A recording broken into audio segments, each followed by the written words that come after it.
Before we get started, I would like to wish my fellow veterans and their families the happiest of Veterans Day. Thank you for your service and welcome home. Welcome, Guardians. We start this week off with a call to arms announcement. Guardians, it's time to push the limits of your loadouts. Answer the challenge by visiting Devram K in the tower or by opening the event home in the portal. Okay, before we start with what we get in the store, let's start with a quick, brief view of what's available here. This is the reward track. Looks like an emblem, a new holo chip, some returning weapons with special things. That ghost shell kind of looks like a TIE fighter a little bit, but not really. We got some other stuff going on here. Yep.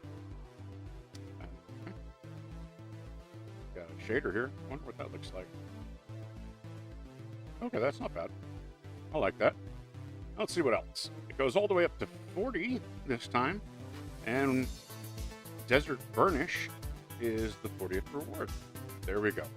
Also, let's check out this. We've got Call to Arms and Coil, Proving Grounds, Cutting Edge Zone Control, Tower, Helostat, Salt Mines.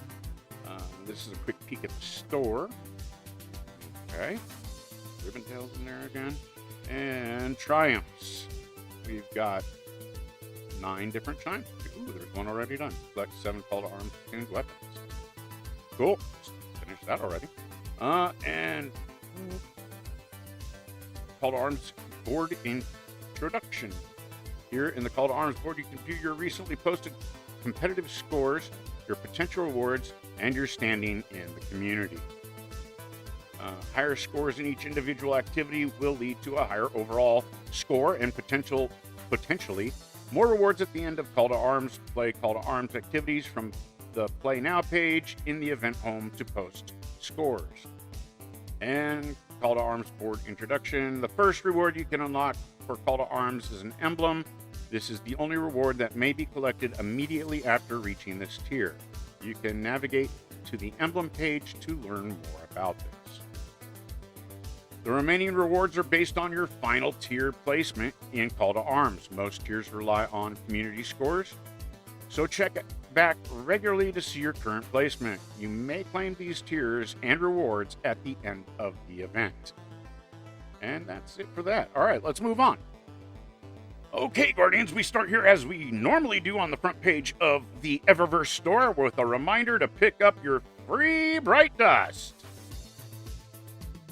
For 3,250 Bright Dust, you can pick up the Peace by the Water emote. And let's finish it. All right. For 700 Bright Dust, you can pick up the Arthurian Tail emote. Try it, maybe. Nope.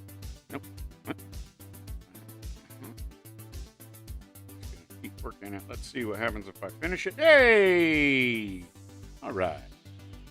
For 2,850 Bright Dust, you can pick up the Battle-Worn Shell. For 450 Bright Dust, you can pick up the Paraversal Singularity Transmat effect. For 300 Bright Dust, you can pick up the Gamekeeper shader.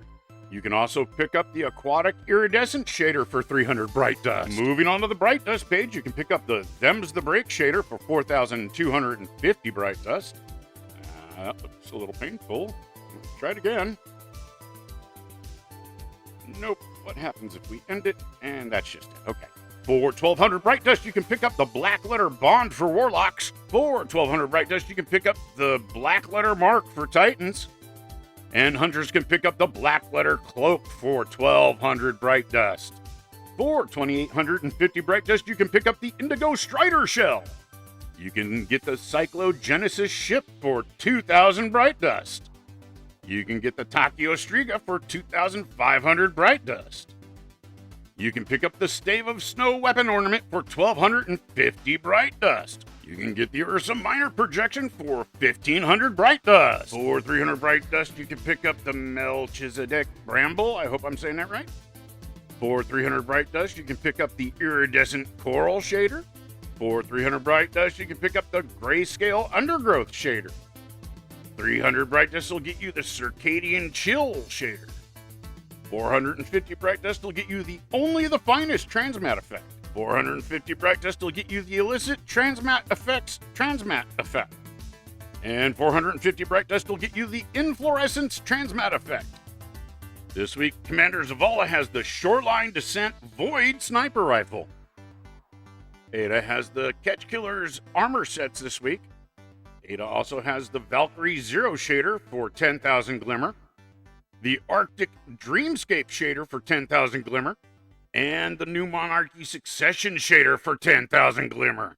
Thanks so much for watching, Guardians. I hope you found this video useful. If you did, please do the like and subscribe thing, and I'll be back on Friday for your Xur report. Also, Friday's my birthday. I'll be streaming on Twitch and here, so I hope to see you guys then. If not, no worries. Have a great week, and until next time, remember, Opera loves you.